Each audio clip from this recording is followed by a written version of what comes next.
it's always hard going against Creamline in high pressure games because they're so experienced, they know what to do, they stay composed. So today we just did our best to stay composed as well and never stop fighting. Thank you so much. To Shell, you had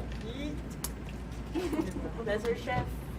35 excellence. 11 points. yes, 35 excellent sets, 11 points, 8 attacks, 2 blocks, 1 ace, and a couple of digs. So, yun nga, syempre, masakit yung talo nyo nakaraan, pero this time, na-pull off nyo. So, ano masasabi mo na this time, nakuha nyo yung panalo, despite na naging dikit yung dulo?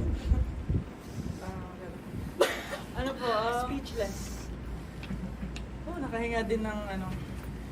Kasi grabe talaga din yung natutunan namin last game. And grabe rin yung ensayo namin, yung preparation namin. Talagang all out din kami para aralin yung Creamline para mapanalo namin yung game ngayon. And ayun, sobrang saya lang kasi grabe yung kapit talaga ng bawat isa. Kahit coaches, grabe din yung effort talaga nila para ipanalo yung game na to. And yun lang, masaya, sobrang saya. And magtatrabaho pa kami syempre para sa semis. Erica, you had 26 points on 23 attacks, 2 blocks, 1 ace, and 10 digs. So, Oh, 10 yes, ba yun? 10 digs. Out So, of? what can you say sa win na you needed it? What can you say? Yun nga, coming to this game, alam naman namin na hindi magiging madali. So, tinabaho talaga namin. And yun, mentally din kasi, mahirap kalaban talaga ang Creamline. So, yung skill, andyan na rin. Pero, kung paano mo lalaroin and kung paano mo outplay yung Creamline. So, yun. Okay naman yung outcome and kahit sino naman na kunin from bench, nag-participate. So, contribute, I mean. So, yun, good thing. Good for us. Yay! Yay! Thank you for Nasa coming. parking na ako, kala ko. Sorry po. Sorry guys. Okay, guys, we Let have me both receive. Tac de Los Santos, Ay, hello po. sina Erica, si Jel, si Bani. Ang ganda na nilaro nila today. So, what kayo saying na yun nga, talagang gusto nila at pinusuan nila manalo for Signal. Good evening everyone. Una sa lahat, syempre, nagpapasalamat talaga kami kay Lord dahil grabe yung guidance niya sa amin. And then, syempre ito, sa tatlong to, sinabi ko naman sa kanila na kailangan, tumas ang bibi ko kanina.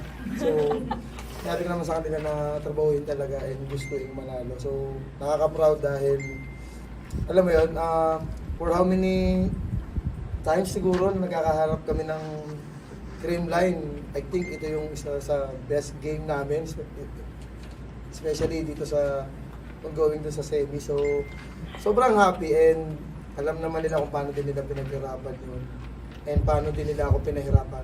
Sarili. Sir lang. Sir lang. So, yun. Cut. Cut na, cut. Cut yun, ha? Go ahead, guys. Yun nga dito sa important game nyo, 35 excellent sets and 11 points si Jel. Gano'n nakalaking bagay yung ganong performance? Ilan po? 35 excellent sets. Ilan ang sinabi mo sa akin? Kahapon, sa ensayo kasi tinanong kami ni coach kung ano yung kaya namin, anong goal namin na points tsaka yung excellences. So sabi ko kasi 30 plus yung sinabi ko and double digits sa score. So talagang nagawa ko na. Actually, we all reached our goal. nag-commit naman sila kasi sabi ko, kailangan yung intention natin, ano ba yung gusto natin gawin para manalo today. Which is yun yung mga binitawan nila sa amin, doon sa huddle namin. And sobrang happy and again, nakaka-proud kasi nagawa talaga nila yung gusto nila gawin for this game. Ayun. Kumbaga, was they entering today lang, kumbaga, was it just a matter of you've had too many heartbreaks already against Creamline and enough is enough? Was that the approach na lang talaga today? Yeah, and not just today, every practice leading up to this day, or even before this, we know how painful it is to lose our crucial games. We've been through it so many times, so I think that's what we all always hold in our hearts, and we use that as our motivation to really fight with one another. And for Jill and Erica, tuwing nagpa-5 sets nga kayo sa Creamline, syempre yung crowd nagiging factor din. Parang at this point pa natutunan, Huwag mong sabi. Okay. Okay, sige, wala yun, wala yun. Okay. natutunan nyo na lang din ba siyang, kumbaga, i-withstand or i-block out, kaya naitawid nyo rin tong game na to lalo? Ay, sige. Yes po. Natutunan na talaga sa dami naming laro. Talagang kapag Creamline kalaban na, puno talaga yung dami talagang tao. So, ayun. Can I add, even though you didn't ask me? Cool. In matches like this na super crucial, sometimes you don't even hear you're so focused on the court. Sometimes it's scarier to be on the bench. So that's for me. You don't even notice anymore what's going on because you're so focused on what you need to do. For me naman, masarap maglaro ng yung crowd, parang nasa kabilang team lahat. So for me, ginawa ko motivation. Ginawa ko siyang motivation kasi may mga fans na nagbubu or what, tapos nakakapuntos ka, parang nakaka-proud lang na bakit ang daming doubters, eto ako. Yung mga ganon. Wow. Pero yun, parang tinitake ko lang siya as motivation instead na tumiklop ng madaming tao.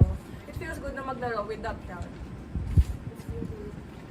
Thank you. Thank you.